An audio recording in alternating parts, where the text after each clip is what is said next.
ग्रंथराज श्रीमद् भागवतम 5वां स्कंध 8वां अध्याय भरत महाराज के चरित्र का वर्णन। श्लोक संख्या 7।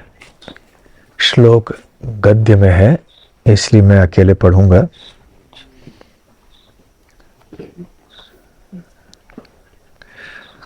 तम त्वेन कुणकम कृपणम स्रोतसा अनुह्यमानम अभिवीक्ष्य अपविद्धम बंधुः इव अनुकंपया राजऋषिः भरतः आदाय मृतमातरम इति आश्रमपदम अनयत। अनुवाद और तात्पर्य श्रील प्रभुपाद द्वारा।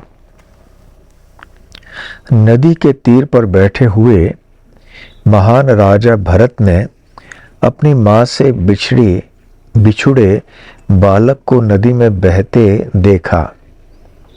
यह देखकर उन्हें बड़ी दया आई। उन्होंने विश्वास पात्र मित्र की भांति उस नन्हे शावक को लहरों से निकाल लिया और मात्रहीन जानकर वे उसे अपने आश्रम में ले आए। तात्पर्य: प्रकृति के नियम जिस सूक्ष्मता से लागू होते हैं उसका हमें ज्ञान नहीं होता है। महाराज भरत उन्नत भक्त और महान राजा थे। वे परमेश्वर की प्रेम भक्ति के बिंदु तक लगभग पहुंच गए थे, किंतु उस पद से भी वे भौतिक स्तर पर वे नीचे गिर गए।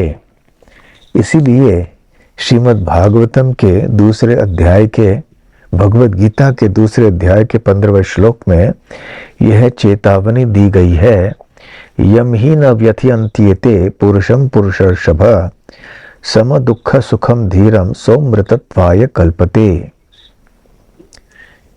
हे पुरुष श्रेष्ठ अर्जुन, जो सुख दुख को समान समझकर इन दोनों से व्याकुल नहीं होता, वह धीर पुरुष निश्चित रूप से मुक्ति के योग्य है।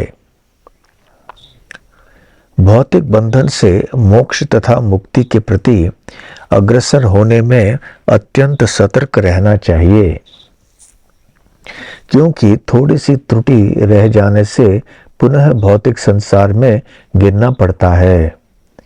महाराज भरत के चरित्र का अध्ययन करके हम सभी प्रकार की भौतिक आसक्ति से मुक्त होने की कला सीख सकते हैं।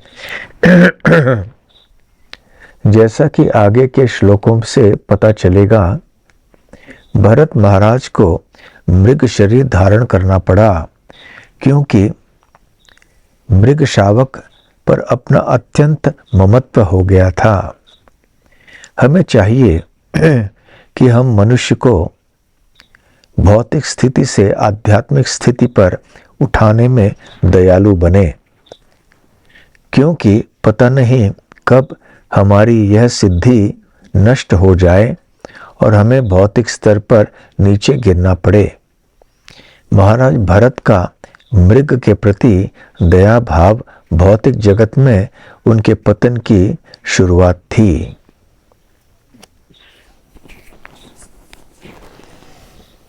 हरे कृष्णा।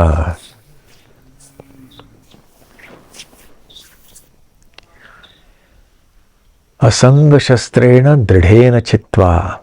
भगवान श्री कृष्ण भगवद गीता के 15वें अध्याय में निरासक्ति और सुख का उपाय क्या है वो बताते हैं। हमें हमारा जो बंधन है वो बहुत ही सख्त है, कठोर है, और इसे काटना प्राय असंभव है। वैसे 15वें अध्याय में भगवान श्री कृष्ण ने वर्णन किया है कि ये भौतिक सृष्टि एक ऐसे वट वृक्ष के समान है जो उल्टा है, जिसकी जड़ें ऊपर की तरफ हैं और जिसकी शाखाएं नीचे की तरफ हैं। और ऐसा वट वृक्ष हम कहाँ देखते हैं? हाँ, तालाब के जल के प्रतिबिंब में देखते हैं। जब कोई ऐसा वृक्ष तट पे होता है तो उसका प्रतिबिंब तालाब के जल में दिखाई पड़ता है, जिसमें कि शाखाएं नीचे की ओर होती हैं और जड़ें ऊपर की ओर। यद्यपि वास्तव में जड़ें नीचे होनी चाहिए और शाखाएं ऊपर की ओर होनी चाहिए। तो यह भौतिक सृष्टि में सब कुछ विपरीत है, सब कुछ उल्टा है आध्यात्मिक जगत की तुलना में। और यहाँ पर उल्टा होने के कारण जो भी सकारात्मक वस्तुएं हैं, और आध्यात्मिक जगत में तो सभी कुछ सकारात्मक है, कोई नकारात्मक चीज है ही नहीं। ऐसे विशुद्ध सत्व स्तर पर नकारात्मक कोई गुण या वस्तु या घटनाएं हो ही नहीं सकती। परंतु जब इनका विपरीत एक प्रतिबिंब, विकृत प्रतिबिंब पाया जाता है भौतिक जगत में, तो वही सकारात्मक गुण नकारात्मक बन जाते हैं। नकारात्मक अर्थात वो हमारे स्वरूप के अनुसार नहीं है, वो हमारे हित के अनुसार नहीं है, वो सत्य और वास्तविक ज्ञान के अनुसार नहीं है। तो जब ऐसे नकारात्मक वातावरण में जीव निवास करता है,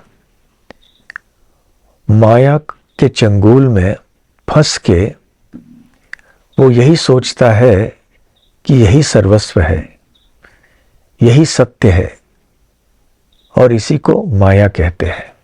जो नहीं है उसे सही समझना, ये माया है।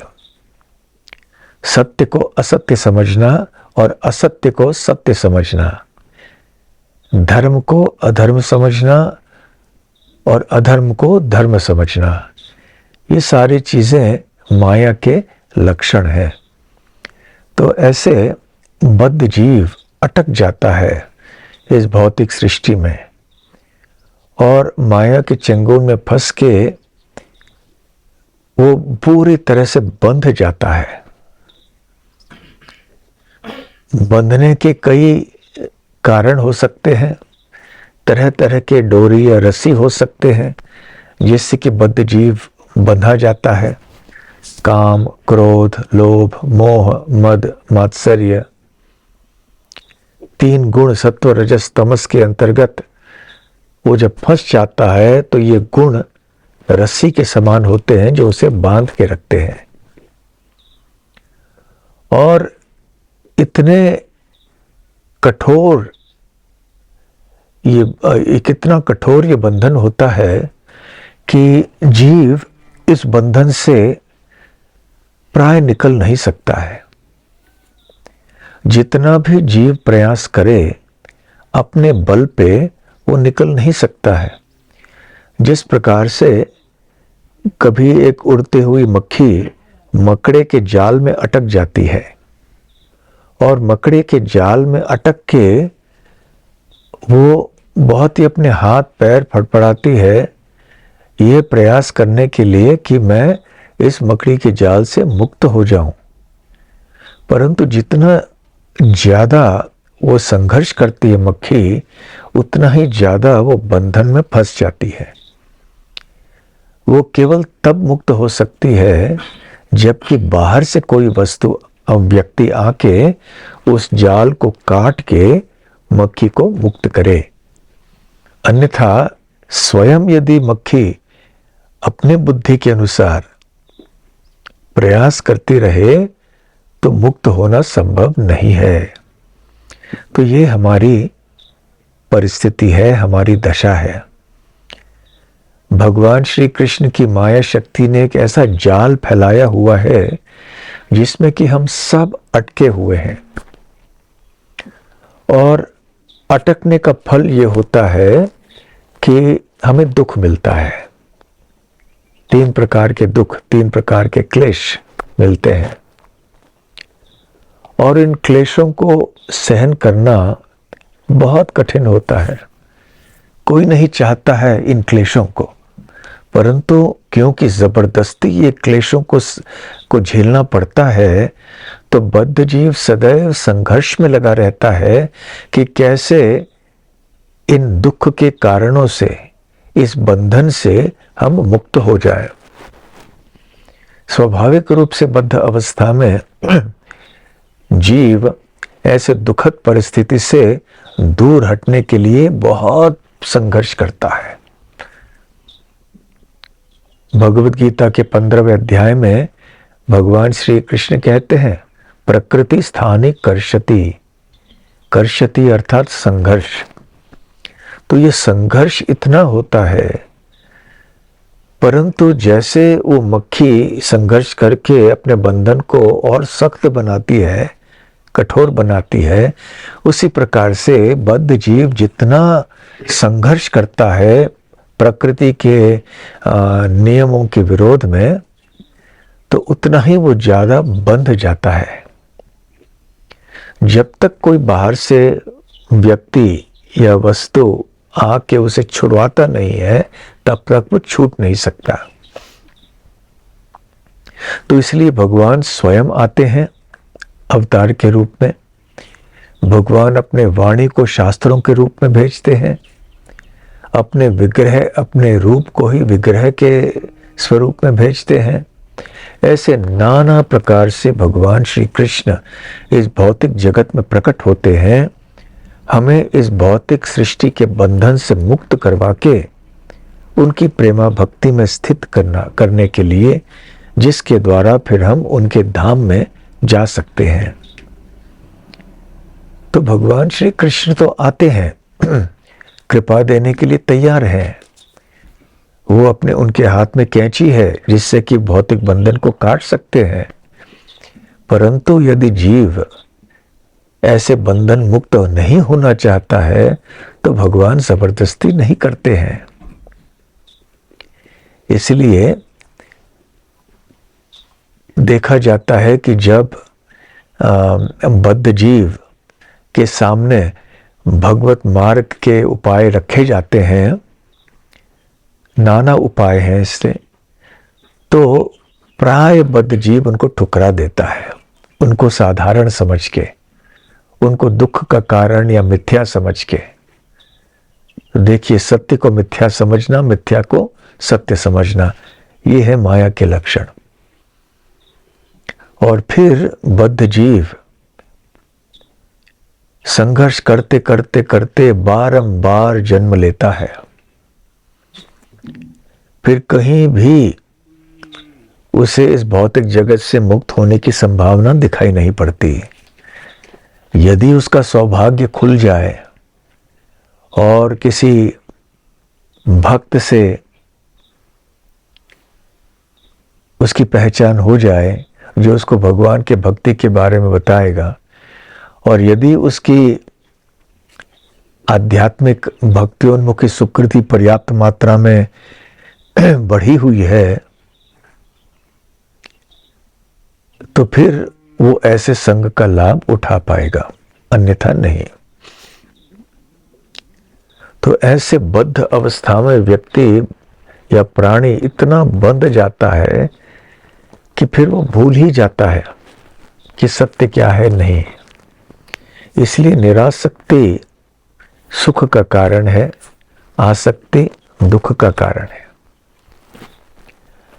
तो आसक्ति क्यों होती है? क्योंकि हमारे नाना आशाएं होती हैं, कामनाएं होती हैं संसार का भोग करने के लिए। इसलिए पिंगल गीता 11वें स्कंद में पिंगला ही स्वयं कहती है,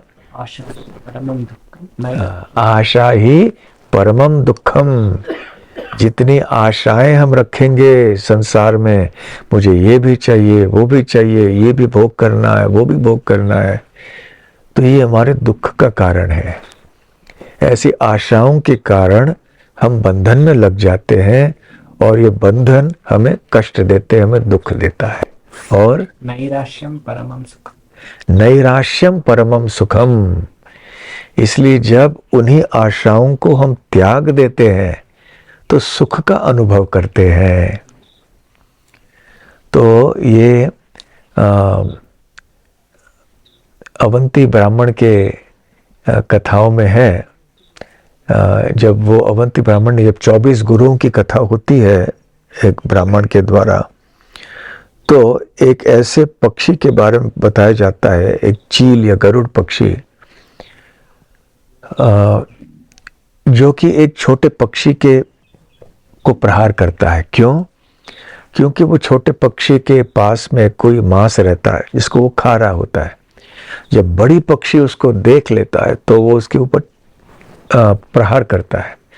तो ये छोटे पक्षी उड़ने का, यहाँ वहाँ जाने का प्रयास करती है, परंतु बड़ी पक्षी तो बहुत शक्तिशाली है, तेज गति से उड़ सकती है। तो ये छोटी पक्षी समझ लेती है कि अभी मेरे लिए कोई उपाय नहीं है, तो जो मांस का टुकड़ा है उसको छोड़ देती है। जैसे वो छोड़ती है तो वो जो बड़ी पक्षी है उस मांस के टुकड़े को जाके खा जाती है और उस छोटे पक्षी को छोड़ देती है। क्योंकि बड़े पक्षी का दृष्टि कहाँ पर होती है? उस मांस के टुकड़े पर होती है। क्योंकि मांस का टुकड़ा ये छोटी पक्षी ने ले लिया, इसलिए अब छोटे पक्षी के पीछे जाती है। परंतु जब छोटे पक्षी मांस के टुकड़े को छोड़ देती है तो फिर बड़ी पक्षी छोटे पक्षी को भूल जाती है और उसे जो चाहिए मांस का टुकड़ा उसको खा लेती है। इस प्रकार से जब से वो छोटी पक्षी मांस के टुकड़े से आसक्त थी तब तक उसके जीवन में खतरा था। पर जैसे ही उसने निरासक्त होकर उस मांस के टुकड़े को छोड़ दिया, वैसे उसको राहत मिल गई। फिर बड़े पक्षी ने आक्रमण करना बंद कर दिया। तो इसी प्रकार से यदि हमने भी इन चीजों को छोड़ना सीख दिया तो मन में सुख मिलेगा। नैराश्यम ही परमम सुखम और आशा ही परमम दुखम। तो आशाओं से दुख बढ़ते हैं और निराशा नहीं, नैराश्य मतलब आशाओं से मुक्त होना, आशाओं को त्याग देना, ये सुख का कारण है। तो ये संसार में हमारे लिए बहुत आवश्यक है। हम देखते हैं कि ये आसक्ति जो है ये केवल स्थूल रूप की नहीं है। ऐसा नहीं है कि केवल पैसों के प्रति आसक्ति है या भोग के प्रति आसक्ति है, हमारे घर के प्रति, परिवार के प्रति आसक्ति, ये सब तो है ही। और जितना इन चीज़ों से हम आसक्त रहेंगे उतना ही हमारे जीवन में दुख बढ़ेगा। परंतु थोड़े बहुत सूक्ष्म रीति से भी हम देखते हैं कि जब दो व्यक्तियों के बीच में संबंध बिगड़ जाते हैं किसी कारण से, यदि एक व्यक्ति ने दूसरे व्यक्ति के प्रति कोई दुर्व्यवहार किया है तो दूसरा व्यक्ति उसको भूल नहीं पाता है, और जितना वो अपने मन में उन चीजों को पकड़ के रखेगा उतना ही उसके मन में दुख होगा। परंतु जब वो उसको छोड़ देगा मन में कि चलो जाने दो, छोड़ दो इसको मन में, तो केवल शरीर से पकड़ने की बात नहीं, मन से छोड़ देना। उसने मेरे कोई अनाप शनाप मुझसे बात की थी, भला बुरा मुझसे कहा था उसने 14 साल पहले। हाँ, तो हम याद रखते, उसको पकड़ के रखते हैं। जितना पकड़ के रखेंगे उतना दुख होगा हमें। इसलिए भूल जाना, छोड़ देना, ये बहुत आवश्यक है। यदि भूल भी नहीं पाए हम, कम से कम क्षमा करना इतना तो आवश्यक है। हम यदि क्षमा भी नहीं करें, भूल भी नहीं जाएं, तो दुख तो और भी बढ़ेंगे। इसलिए संसार में चीज़ों को छोड़ना ये बहुत आवश्यक है। जो व्यक्ति सुख चाहता है उसको ये कला और ये विज्ञान सीखना चाहिए कि कैसे हम निरासक्त हो जाएं। और आशाएं जितनी बढ़ेंगी, आशाओं का तो अंत नहीं है। एक बार पहले भी हम कह चुके हैं कि एक कवि थे हिंदी में, हिंदी के कवि थे। उन्होंने एक कविता में या लेख में ऐसे लिखा है कि मनुष्यों की इच्छाओं का कोई अंत नहीं है। यदि सारा आसमान जो है, जो प्राय असीमित है, वो एक कागज़ होता, और यदि सारे पेड़ हैं वो कलम बन जाते, और यदि समुद्र का जल है वो स्याही बन जाता, और इस कलम और स्याही से हम आसमान के कागज़ पर एक व्यक्ति की इच्छाओं को लिखना शुरू करते तो सारे पेड़ समाप्त हो जाते, समुद्र सूख जाते और आसमान भर जाता, परंतु व्यक्ति की इच्छाएं समाप्त नहीं होती। कितनी इच्छाएं मनुष्य की होती हैं, एक के बाद एक, ढेर सारी इच्छाएं। आज एक इच्छा पूर्ण हो गई, दूसरी इच्छा पूर्ण न भी हो, फिर भी तीसरी इच्छा। ऐसे अनंत इच्छाएं छा गए हैं बद्ध जीव के चित्त में। तो क्या हम इच्छाओं को बंद कर सकते हैं? आशा ही परमम दुखम और नैराश्यम परमम सुखम। नैराश्यम का क्या अर्थ है? बिना आशाओं के रहना। क्या ये संभव है? आशा ही नहीं रखना मन में, कोई इच्छा ही नहीं रखना। क्या लगता है? वो सिर्फ निर्जीव वस्तु के लिए, हाँ, वो सिर्फ निर्जीव वस्तु के लिए हो सकता है, मगर हम जीवित हैं तो इच्छाएं होती हैं। तो फिर यहाँ क्यों कब बताया गया है नैराश्यम ही परमम सुखम? हम परिवर्तन करना है। क्यों बताया गया? क्योंकि आशा जो है वो आएगी जीवात्मा के अंदर। अगर सुख चाहिए तो फिर आध्यात्मिक आशाओं को अपना, आध्यात्मिक आशाएं अर्थात श्री कृष्ण के संबंध में हमारी आशाओं को परिवर्तित करना चाहिए। आशाहीन, इच्छाहीन कोई नहीं हो सकता। जीवित वस्तु, चेतन जो है, चेतना का लक्षण है इच्छा, आशा। तो यहां जो पिंगला देवी कह रही हैं श्रीमद् भागवतम के 11वें स्कंद में कि नैराश्यम ही परमम सुखम, उसका अर्थ है कि ये जो भौतिक आशाएं हैं, भौतिक इच्छाएं हैं, उनको त्यागना चाहिए। इसको निरासक्ति कहते हैं। आध्यात्मिक आशाओं को त्यागना नहीं। आध्यात्मिक आशाओं का अर्थ है श्री कृष्ण को संतुष्ट करने की इच्छाएं। नते विदु स्वार्थ गतिम हि विष्णु दुराशया ये बहिरर्थमानिनः। इसका अर्थ कौन समझाएंगे? प्रहलाद महाराज की स्तुति है ना, प्रार्थना है। नते विदु, हाँ, स्वार्थ गति में विष्णु, क्या अर्थ कौन समझाएंगे? हाँ, नहीं, जो अंधे लोग हैं, मतलब जो शब्द भेद करके जिसमें नहीं, स्वार्थ गति में विष्णु। स्वार्थ मतलब जीवन का जो लक्ष्य है हमारा असली, स्व अर्थ मतलब लाभ, हित। स्व मतलब अपना, तो अपना निजी हित नहीं, नते विदुः, उनको नहीं पता कि उनका हित, वास्तविक हित किसमें है, किनको नहीं पता। और ये हित वास्तव में है क्या? विष्णु न ते स्वार्थ गतिम ही विष्णु। जब हम विष्णु को, भगवान कृष्ण को जीवन की गति बनाते हैं, गंतव्य बनाते हैं, उद्देश्य बनाते हैं, तो ये हमारा वास्तविक स्वार्थ है।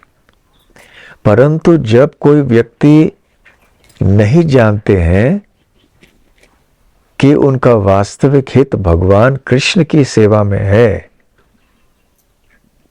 तो ये बड़ा दुर्भाग्य होता है। तो कौन है ऐसे लोग जिनको ये नहीं पता कि उनका स्वार्थ भगवान कृष्ण में है या विष्णु में है? नहीं, नते स्वार्थ गतिम ही विष्णु दुराशया, जिनकी आशाएं दुह मतलब बुरा, दुर और सु है ना, सुयोधन दुर्योधन, दुह और सु, ऐसे ये दो लगा के शब्दों के अर्थ विपरीत हो जाते हैं। ऐसे कोई उदाहरण आप दे सकते हैं? दुर्जन, सज्जन, फिर हाँ,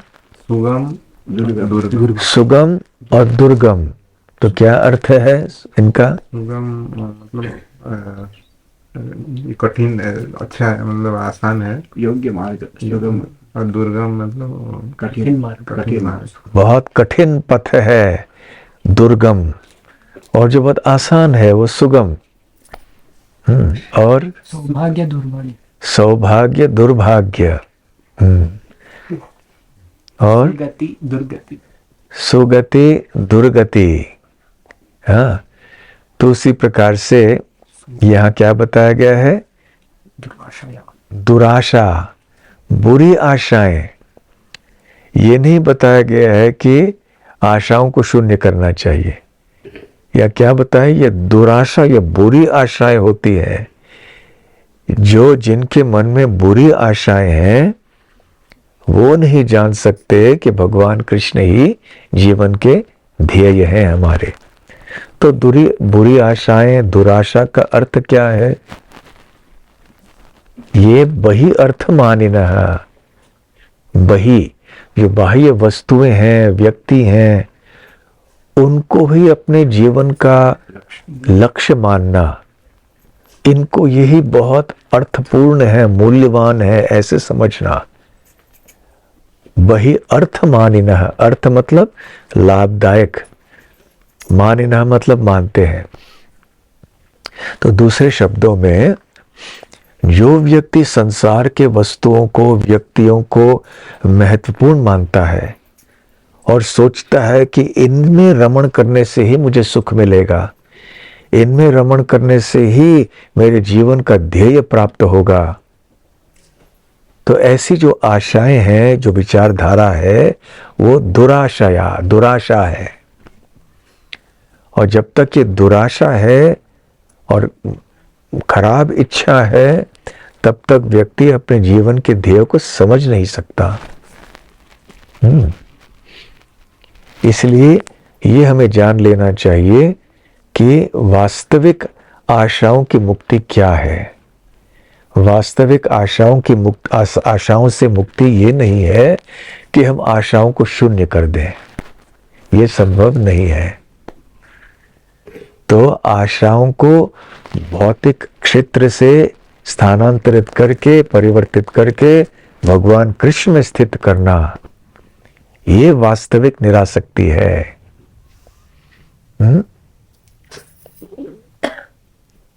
जब हम चल रहे होते हैं तो हम एक पैर जमीन पे रखते हैं, फिर दूसरे पैर को क्या करते हैं? उठाते हैं। और जैसे दूसरा पैर थोड़ा ऊपर है, वैसे ही पहला पैर भी उठाते हैं ना? नहीं? कैसे करते हैं? दूसरे पैर को जमीन पर रखते हैं, फिर पहले पैर को उठाते हैं।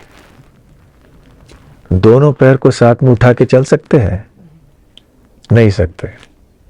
तो एक पैर नीचे जमीन पे, दूसरा उठाया, दूसरे को रख दिया, पहले को उठाया, इस तरह से हम चलते हैं। तो उसी प्रकार से बिना किसी आधार के ऊपर आश्रय रखे हुए बिना कोई इच्छा किए हुए, बिना कोई आसक्ति रहे हुए जीव जी ही नहीं सकता है। हमारे पास केवल दो उपाय है, या तो हम भौतिक क्षेत्र में आसक्ति रखें, या हम कृष्ण में आध्यात्मिक क्षेत्र में आसक्ति रखें। या तो माया में विश्वास रखें, हमारी आशाएं माया से भरी हुई हों, या हमारी आशाएं श्री कृष्ण से संबंधित हों। बस दो ही उपाय। यदि माया में हमारी आशाओं को रखेंगे तो कृष्ण नहीं मिलेंगे, और यदि कृष्ण में हमारी आशाएं रखें तो फिर माया हमें बिगाड़ नहीं सकती, हमारा कुछ नहीं बिगाड़ सकती। जैसे जब सूर्योदय होता है और सूर्य की किरणें सब जगह आती हैं तो फिर अंधकार दूर चला जाता है। जब तक सूर्य की किरणें हैं अंधकार का कोई प्रभाव नहीं हो सकता। तो श्री कृष्ण की तुलना सूर्य से की गई है, माया की तुलना अंधकार से की गई है। कौन सा श्लोक है चैतन्य चरितामृत का? कृष्ण सूर्य हाँ, कृष्ण सूर्य समा माया होय अंधकार, जहां कृष्ण तहाँ नहीं मायार अधिकार। तो कृष्ण सूर्य के समान है और माया अंधकार के समान है। जहां कृष्ण रूपी सूर्य का प्रकाश पड़ता है वहां माया रूपी अंधकार का अस्तित्व नहीं हो सकता है। इसलिए आसक्ति होनी है, इच्छाएं अवश्य होंगे। चयन जीव को केवल इतना करना है कि हमारी इच्छाएं और आसक्ति वो माया में रखें या श्री कृष्ण में रखें। बस हम दोनों पर एक साथ उठा नहीं सकते। हम ये नहीं कह सकते कि हम इसमें भी आसक्ति नहीं रखेंगे, उसमें भी नहीं रख सकते। ऐसे कभी परिस्थिति होती है कि दोनों पैर हमारे ऊपर होते हैं? जंप कर, जब छलांग मारते हैं तब। लेकिन परंतु जब छलांग मारा आपने तो कितने समय के लिए ऊपर रहेंगे? ऐसे क्षणिक। इसलिए वो कृत्रिम है अवस्था। हाँ, वो टिक नहीं सकती है। उसी प्रकार से जो लोग दोनों माया और कृष्ण से दूर हटना चाहते हैं वो अवस्था वैराग्य की कृत्रिम है, वो टिक नहीं सकती ज्यादा समय। इसलिए ये सही वैराग्य नहीं है, सही निरासक्ति नहीं है। श्रील प्रभुपाद जी भक्ति रसामृत सिंधु में बताते हैं कि व्यक्ति भोग और त्याग में लगे हुए रहते हैं। जैसे पुराने समय में घड़ियां होती थी, घड़ी, बड़े बड़े घड़ी होते थे जिसके एक डंडा होता था, वो ऐसे ऐसे हलता था। आपने देखा है सबने ऐसे घड़ी? हाँ, तो ये एक घड़ी इधर जाएगा, फिर इधर, फिर इधर, फिर इधर, ऐसे। तो उसी प्रकार से भोग, फिर भोग करके उब जाते हैं त्याग। अभी हमने इतना अच्छा प्रसाद लिया, पेट भर के लिया ना सबने।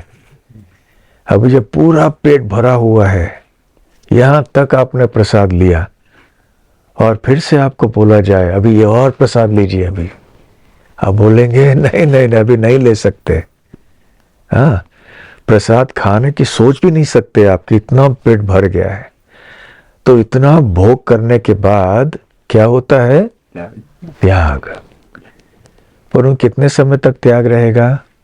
2, 3, 4 घंटे बस। उसके बाद भोजन, प्रसाद, प्रसाद कहाँ है, प्रसाद कहाँ है ना? तो भोग का लाभ अधिक समय के लिए नहीं रहता। फिर त्याग करते हैं, त्याग भी अधिक समय के लिए नहीं रहता। फिर से भोग त्याग, भोग त्याग, भोग त्याग। तो प्रभुपाद जी बोलते हैं दोनों ही टिकते नहीं है। तो क्यों ऐसे है? कि दोनों टिकते नहीं हैं, टिकाऊ नहीं है दोनों? क्यों, क्या कारण है? हाँ, उत्तम श्लोक प्रभु। हाँ, दृढ़ता नहीं, दृढ़ता नहीं। क्यों क्यों नहीं? भोग और त्याग दोनों ही टिकते क्यों नहीं है? क्योंकि भौतिक वैश में आता है, भौतिक जगह जो प्रकृति है भौतिक है वो टिकती नहीं से। आध्यात्मिक वैश अगर में आएंगे तो वही चीज है टिक जाती है। और एक कारण जो प्रभुपाद मूल कारण जो बताते हैं, हम भोक्ता, असली भोक्ता भगवान है। हाँ, असली भोक्ता जो है भगवान, इसलिए हमारा जो भोग्य का और साधारण शब्दों में बताओ। भोग कर रहे हैं लेकिन त्याग कर रहे हैं, लेकिन त्याग करने के बाद जो वास्तविक जो ये है, जो वास्तविक इच्छा आनी चाहिए। सही उत्तर प्रभुपाद जी बताते हैं इस प्रकार से। वो कहते हैं कि भोग और त्याग दोनों इसलिए नहीं टिकते हैं क्योंकि दोनों ही हमारे वास्तविक स्वरूप नहीं है, हमारी वास्तविक स्थिति नहीं है, हमारी मूल स्थिति नहीं है। न भोग करने की स्थिति हमारी मूल रूप से है, न त्याग करने की। तो फिर हमारी मूल स्थिति है क्या? भगवान तीसरा शब्द सेवा। सेवा, भगवान की सेवा में लगना।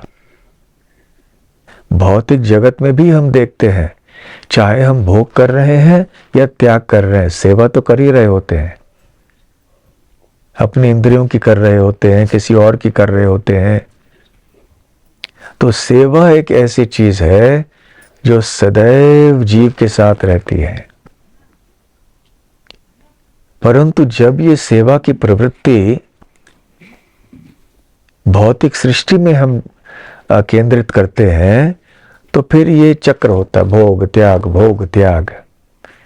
परंतु सेवा करने की प्रवृत्ति जब हम भगवान कृष्ण में समर्पित करते हैं तो फिर वो स्थायी रूप से रह जाता है, फिर वो टिकता है, हम स्थिर रहते हैं। अभी हम लोग कहाँ हैं? बीच में है।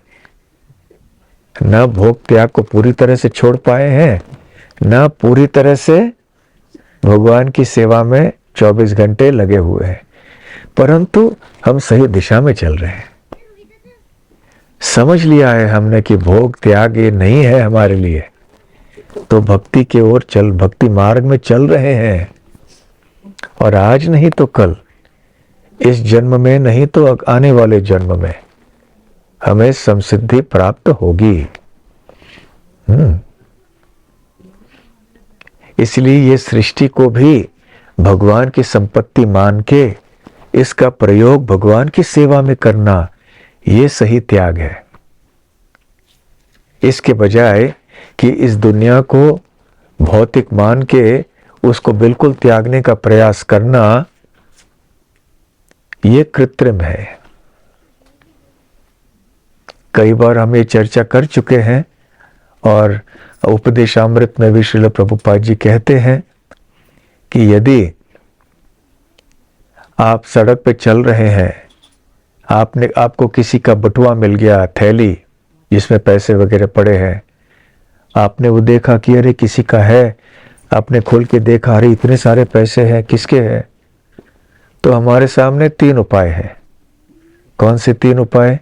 छोड़ के चला जाएगा। एक कहेगा अरे ये तो मेरा नहीं है, ये छोड़ के चला जाएगा। दूसरा उपाय खुद लेके जाएगा। अरे वाह, अच्छा हुआ, चलो जेब में डाल के चले जाओ। तीसरा उपाय मालिक के पास लेके देगा। मालिक कौन है इसका, देखो इसका आधार कार्ड है अंदर, हाँ है, तो उसके पास जाके लौटाना। तो तीनों में से सबसे श्रेष्ठ कौन सा है? मालिक के पास। जो मालिक है उसको ढूंढना और उसको ये पैसे लौटा देना। जो पहला है वो है त्याग, मेरा नहीं है, जाओ, चले जाएंगे। उसको परवाह नहीं है कि किसका है, मेरा नहीं है, बस उतना ही उसको पता है, परंतु किसका है नहीं पता, इसलिए वो चला जाता है वहां से। दूसरी बात, जो व्यक्ति उठा के उसका भोग करता है, ये चोरी है, उसका नहीं है ये बटुआ, फिर भी उसको उठा के वो चोरी करके इस्तेमाल कर लेता है, ये भोग है। तो पहला त्याग है, दूसरा भोग है, तीसरा सेवा। तो ऐसे कई वैरागी होते हैं जो कि भौतिक सृष्टि को माया समझ के त्यागते हैं और बिल्कुल किसी भी चीज का स्पर्श करना नहीं चाहते हैं। तो ये है मिथ्या त्याग। ऐसा त्याग, ऐसा वैराग्य टिकेगा नहीं। दूसरी ओर हैं लोग जो बहुत भोग करते हैं, ये सारी सृष्टि हमारे भोग के लिए ही बनाई है, ऐसे सोच के इतना हो सके उतना वो भोग करने का प्रयास करते हैं। और तीसरे हैं जो सर्वश्रेष्ठ, जो कि गोकुल धाम के भक्त हैं, जो कि सारे प्रकृति को भगवान की संपत्ति मान के भगवान की सेवा में उपयोग करते हैं। अभी आप श्लोक बताइए। अनासक्तस्य, हाँ बोलो।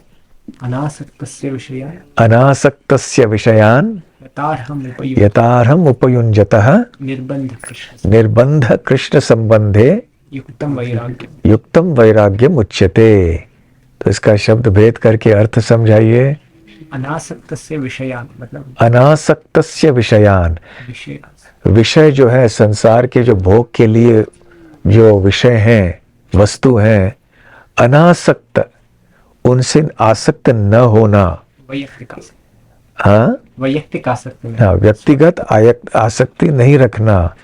अनासक्तस्य विषयान यथार्थम उपयुञ्जत, यथा अर्हम उपयुञ्जतः, अर्थात जो भगवान के सेवा में उपयोग कर सकते, उपयोग के लिए योग्यता है। हाँ, जिन वस्तुओं का उपयोग भगवान की सेवा के लिए किए जा सकते हैं, ऐसे वस्तुओं के प्रति अनासक्त होना और निर्बंध कृष्ण संबंध, निर्बंध, उनसे दूर होके कृष्ण संबंध है, कृष्ण के संबंध में उनको उपयोग करना। युक्तम वैराग्यम उच्यते, ये वैराग्य उत्तम है, युक्त सही वैराग्य है ये। तो यथा अर्हम उपयुञ्जता का अर्थ है कि जो श्री कृष्ण की सेवा में उपयोग किए जा सकते हैं।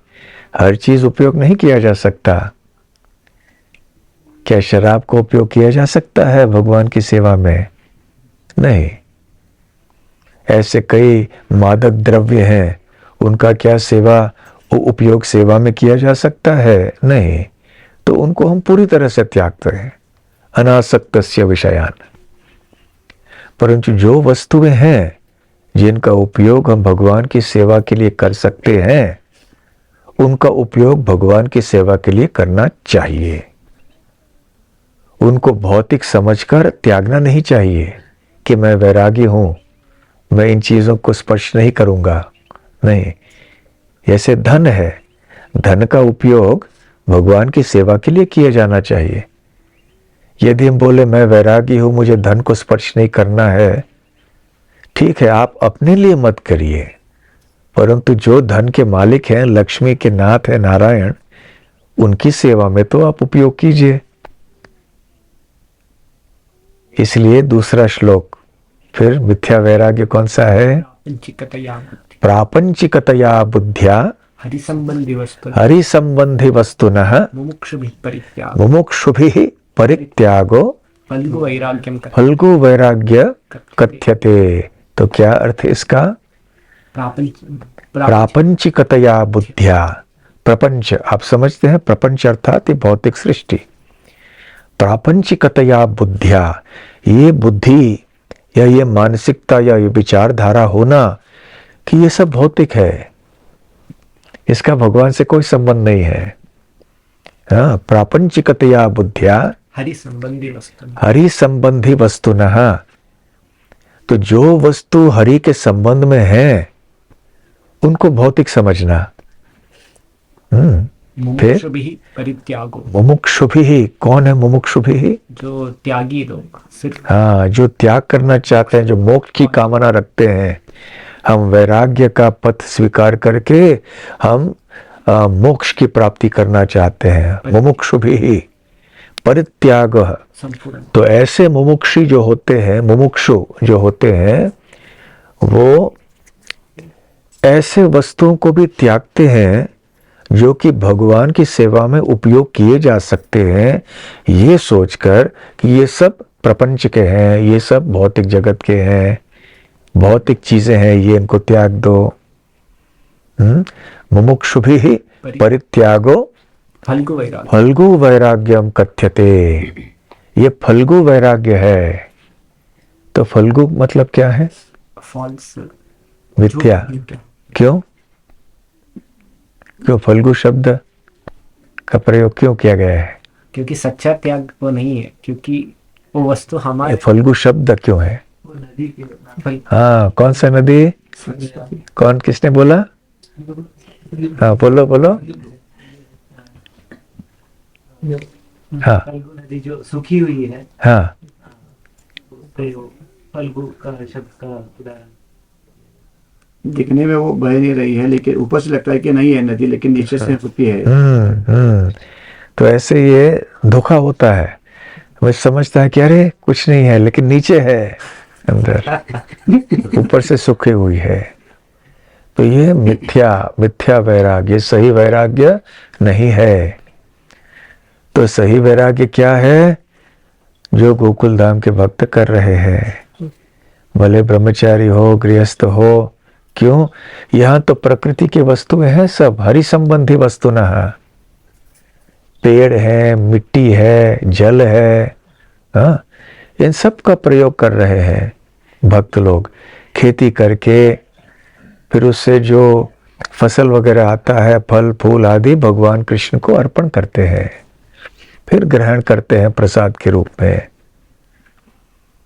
तो ये वास्तविक निरासक्ति है। ये वास्तविक में नैराश्यम है। भौतिक आशाओं से मुक्त होना, भौतिक चीजों से निरासक्त होना। यदि हमने श्री कृष्ण को बीच में नहीं लाया तो फिर हमारी आसक्ति, हमारी आशा वो भौतिक होंगे। तो यहां श्रील प्रभुपाद जी बतला रहे हैं कि भरत महाराज हमारे लिए निरासक्ति के विषय में एक आदर्श है। भरत महाराज विश्व सम्राट थे। साम्राज्य, धन, ज्ञान नहीं था उनके पास, और तरुण अवस्था में ही उन्होंने इतना ये सब कुछ त्याग दिया। परंतु क्यों त्यागा? किसके लिए त्यागा? और ये त्याग कर स्वीकार क्या किया उन्होंने? भगवान की सेवा। जैसे यहां प्रभुपाद जी बतला रहे हैं और श्लोक में भी कहा गया है कि भरत महाराज भक्ति के बहुत ऊंचे स्तर तक पहुंचे हुए थे। आप जानते हैं कि भक्ति के 3 प्रमुख स्तर होते हैं: साधन भक्ति, भाव भक्ति और प्रेमा भक्ति। प्रेमा भक्ति सर्वोच्च स्तर है, इसको पूरी तरह से शुद्ध भक्ति कहते हैं। भाव भक्ति वो स्तर है जो प्रेमा भक्ति के बहुत निकट है। बस थोड़े ही समय में वो प्रेमा भक्ति तक पहुंच जाएंगे। और इसके पहले है साधन भक्ति, जिसमें साधक प्रयत्न करता है, वो सिद्धि की प्राप्ति नहीं कर चुका होता है। तो भाव भक्ति की अवस्था ऐसी है कि वो प्राय सिद्ध हो गए हैं, बहुत ऊंची अवस्था है। भाव भक्ति के स्तर में भक्त इस योग्य बन जाता है कि वो भगवान को आमने सामने भी देखने की तैयारी में होता है, इतना ऊंचा है। तो भरत महाराज इस स्तर में थे, इसलिए जब वो चले गए, उत्तम श्लोक लालसा, भगवान श्री कृष्ण की लालसा में, भगवान श्री कृष्ण की सेवा करने के लिए उन्होंने ये अपना साम्राज्य आदि त्यागा। तो जब हम कोई चीज त्यागते हैं तो हम किसी श्रेष्ठ वस्तु को प्राप्त करने के लिए त्यागते हैं। बिना वजह कोई किसी चीज को नहीं त्यागता। त्यागने का अर्थ होता है कि किसी और अच्छे चीज को प्राप्त करना है, इसीलिए।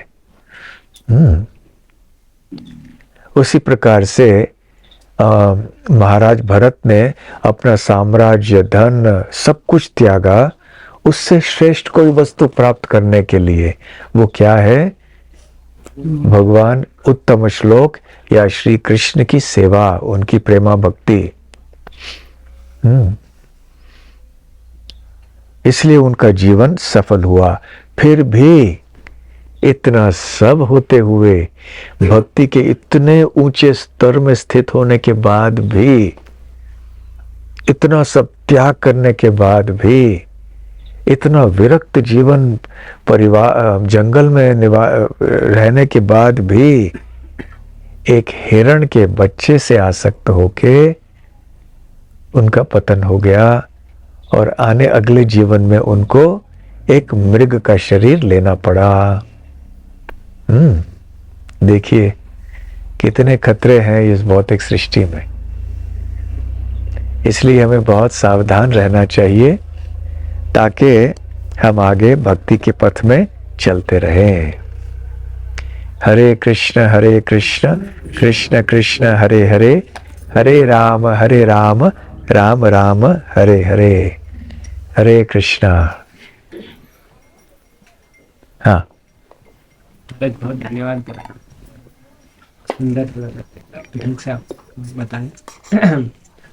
महाराज, एक प्रश्न था कि युक्त वैराग्य करने के लिए भी कई बार हम में वो योग्यता भी रहनी चाहिए कि वो वस्तु में भगवान की सेवा में उपयोग करने के लिए योग्यता है कि नहीं। क्योंकि कई बार हम में भी वो आसक्ति रहती है वो वस्तु में, तो वो वस्तु हम भगवान की सेवा में संपूर्ण तरीके से उपयोग नहीं कर सकते। तो हाँ, ये भी सही बात है कि कई चीजें ऐसे हो सकती हैं जगत में जो हरि संबंधी वस्तुतः हरि के संबंध में है, परंतु हम उनको हरि की सेवा में उपयोग करने के लिए योग्य नहीं है। हो सकता है जैसे कोई पद है, समझ लीजिए, उस पद का उपयोग भगवान की सेवा में किया जा सकता है, परंतु हम योग्य नहीं हैं कि उस पद को स्वीकार करके हमारी चेतना को सही बनाए रखें। तो किसी और योग्य व्यक्ति को उस पद को स्वीकार करना चाहिए, हमें नहीं करना चाहिए। तो इस तरह से हर एक व्यक्ति को अपनी सीमाएं जान लेनी चाहिए और वैष्णवों के सलाह के अनुसार ही आगे बढ़ना चाहिए कि संसार के वस्तुओं का प्रयोग कैसे करना चाहिए, कौन सी चीज़ों को हम जिनका प्रयोग कर सकते हैं, कौन सी चीज़ों को नहीं कर सकते हैं। तो इसके लिए अच्छा है कि जो प्रारंभिक स्तर में जब हम रहते हैं तो थोड़ा बचकर उन वस्तुओं से बचकर रहना ही अच्छा है ना। बचकर रहना सही है, परंतु यदि हमें आदेश दिया जाए कि अभी आवश्यकता है और आपको इस वस्तु का या इस पद का या को स्वीकार करना चाहिए श्री कृष्ण की सेवा के लिए, तो उस समय भी हमें तैयार होना चाहिए। और जब हम आदेश का पालन करते हैं तो उस आदेश के साथ साथ उस आदेश के पालन करने के लिए वो शक्ति भी मिल जाती है, यदि हमने उस आदेश को स्वीकार किया ठीक से तो।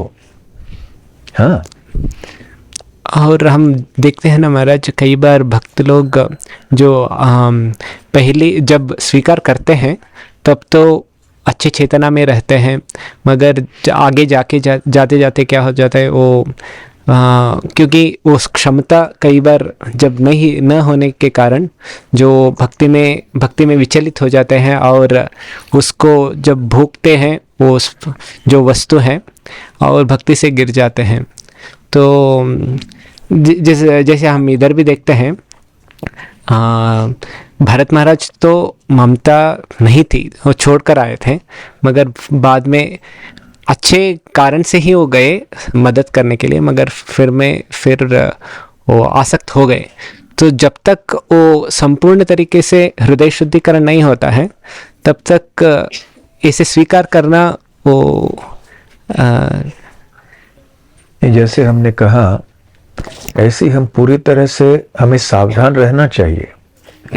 फिर भी पूरी तरह से डर डर के रहेंगे तो कुछ होगा ही नहीं। फिर कोई बोलेंगे आपको प्रचार नहीं करना चाहिए, कुछ भी हो सकता है, आपको ये नहीं करना चाहिए, वो नहीं करना, फिर रहेंगे कहाँ? फिर क्या करेंगे? कहाँ जाएंगे? जंगल में भी जाएंगे तो नहीं रह पाएंगे। तो समाज में तो रहना है। इसलिए यदि हम सिंसियर रहें हमारी भक्ति में और भक्तों के संग में रहें और सावधानी से सब कुछ करें, तो उन आदेशों से हमें शक्ति मिलेगी। विनम्रता से भगवान की शरण ग्रहण करके हम ये सब कर सकते हैं भक्तों के सलाह के अनुसार। हाँ, उत्तम श्लोक। मानव जैसे भरत महाराज चरित्र देखते हैं, भरत महाराज भाव स्थिति में गए थे और इतने उच्च पद पर होने के पश्चात भी ऐसा कैसा हो सकता है कि वे एक हरिण के प्रति आसक्त होके धर्म से नीचे को गिर गए? तो इतना ऐसा नहीं हो सकता क्योंकि वे इतने उच्च पद पर होने के पश्चात भगवान के भाव स्थिति में आए। एक हरिण, एक जो जीव है तो अपनी पत्नी को त्यागा, राज्य को त्यागा, जो संसार को त्यागा, और इतने नीचे पद होने के पश्चात एक आसक्त हो गए, नीचे कैसे गिर गए? यही है दुनिया, है ना? यही है भौतिक जगत। एक बार प्रेम भक्ति की अवस्था में आ गए, फिर वहां से लौट नहीं सकता व्यक्ति। इसलिए भाव तक संभावना रहती है। ये दुनिया खतरों से पूर्ण भरी हुई है। इसलिए भरत महाराज भले ऊंचे स्तर पे थे, परंतु भगवान ने उनका उदाहरण हमारे लिए रखा है ताकि हम सीखें कि हमें कैसे सावधान रहना चाहिए। हाँ,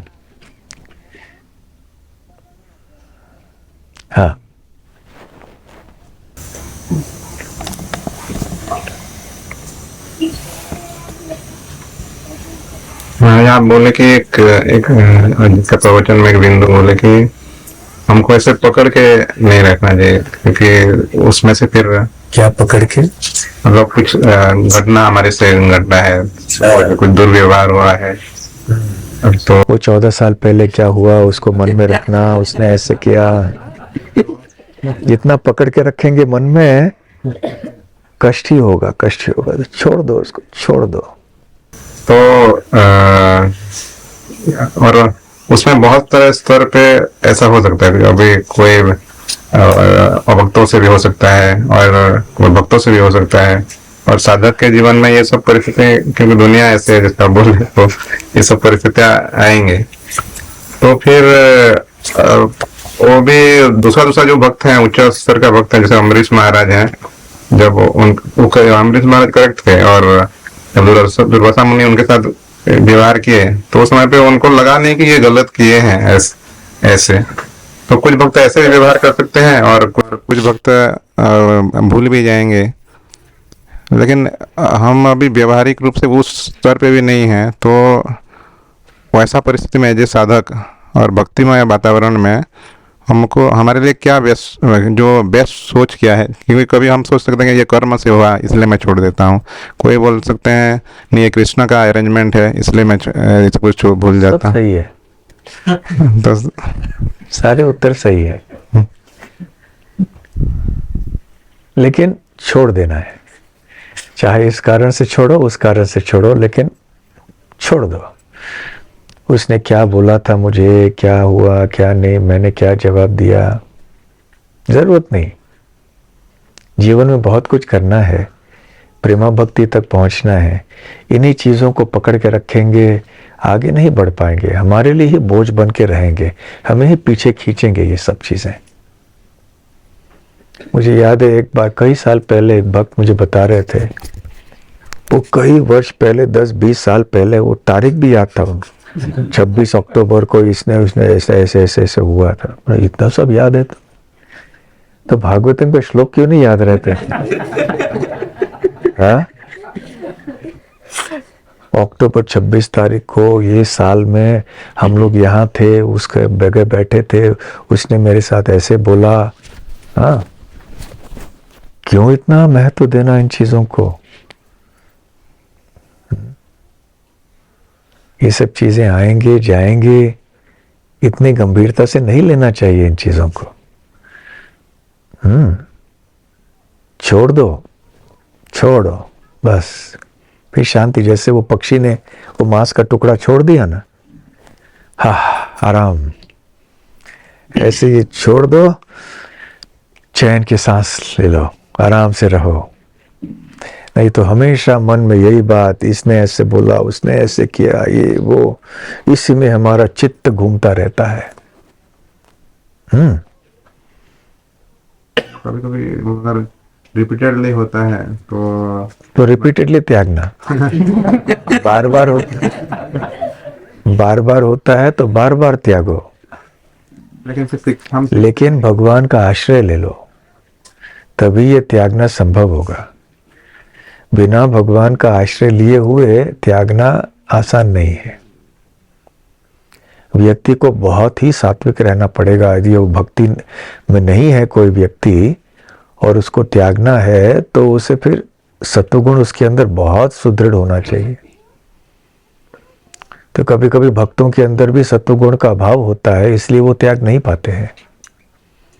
लेकिन कम से कम कृष्ण भक्ति के सहायता से तो त्याग सकते हैं। क्षमा ये सत्वगुण का एक लक्षण होता है, सभी लोग क्षमा नहीं कर सकते।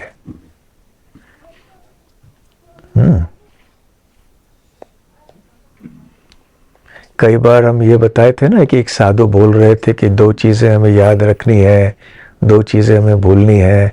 अक्सर हम बताए थे, है ना, याद है? वो कौन सी चीजें हैं? 2 चीजें जो हमें याद रखनी चाहिए, 2 चीजें हमेशा भूलनी चाहिए। किसको याद है? हाँ बोलो, कौन सी 2 चीजें याद रखनी चाहिए, हमेशा याद रखनी चाहिए? अगर दूसरों ने हमारे ऊपर कुछ अच्छा किया है उसको हमको याद रखना चाहिए, और हम किसी को अगर बुरा किए हैं उसको भी याद रखना चाहिए। तो दूसरे ने जो हमारे प्रति अच्छा किया है और हमने दूसरों के प्रति बुरा किया है, वो हमेशा याद रखना चाहिए। और कौन से 2 चीजें हैं जो हमें सदैव भूल जाने चाहिए? हम अगर किसी का अच्छा किए हैं तो हमने यदि किसी का अच्छा किया है तो सदैव याद रखना चाहिए, उसको याद दिलाना चाहिए, है? भूल जाना चाहिए। ऐसे नहीं कि देखो याद है 8 साल पहले मैंने तुम्हारे लिए ऐसे किया था, भूलना नहीं, ऐसा नहीं। हमने यदि किसी का अच्छा किया है, भूल जाओ। और कौन सी चीजें भूलनी चाहिए? दूसरे ने अगर हमारे ऊपर कुछ बुरा किया है, हाँ, दूसरे ने हमारे प्रति कोई बुरा किया है, भूल जाओ, छोड़ दो उसको। पकड़ के मत रखो, ठीक है? जितना छोड़ेंगे उतना सुख मिलेगा, जितना पकड़ के रखोगे उतना दुख मिलेगा।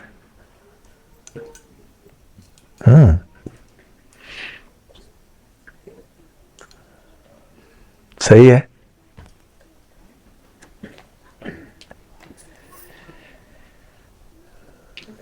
हाँ, शिवानंद प्रिय, वो ये दे दो उधर पीछे, क्या है वो माइक?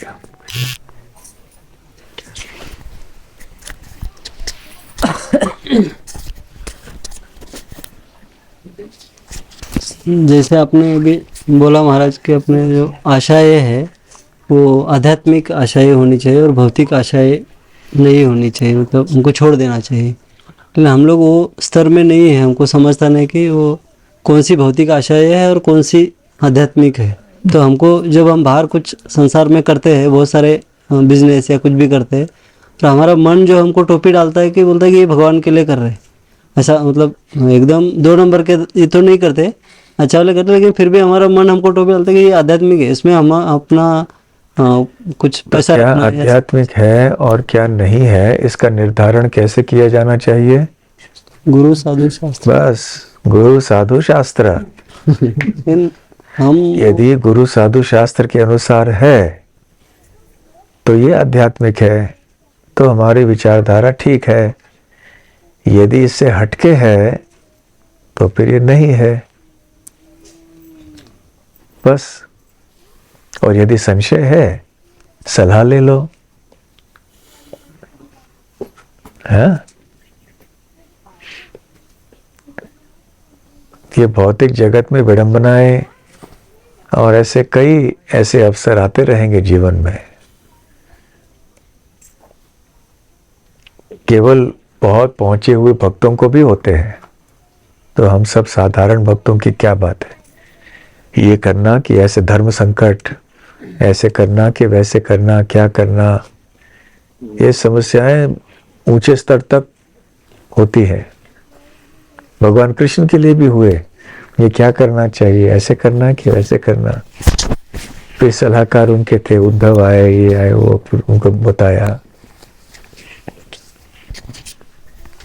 फिर आज ऋषियों के पास भी वैदिक काल में सहायक मंत्रिमंडल हुआ करता था, जो सलाह देते थे उनको, ब्राह्मण सलाह देते थे, उसके अनुसार वो फिर कार्य करते थे। हाँ, ठीक है। हाँ हाँ, पूछना चाहते हैं कुछ?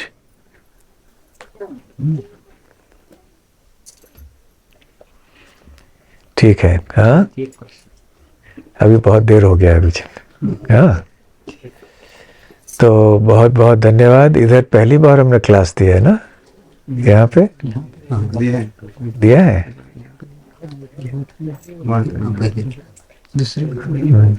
ये भी अच्छा मंदिर है। हाँ, यहाँ पहली बार।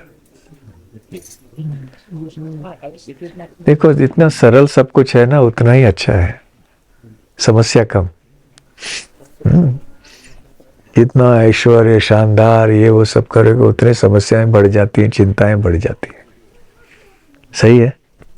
हाँ, ठीक है। हाँ, बहुत बहुत धन्यवाद।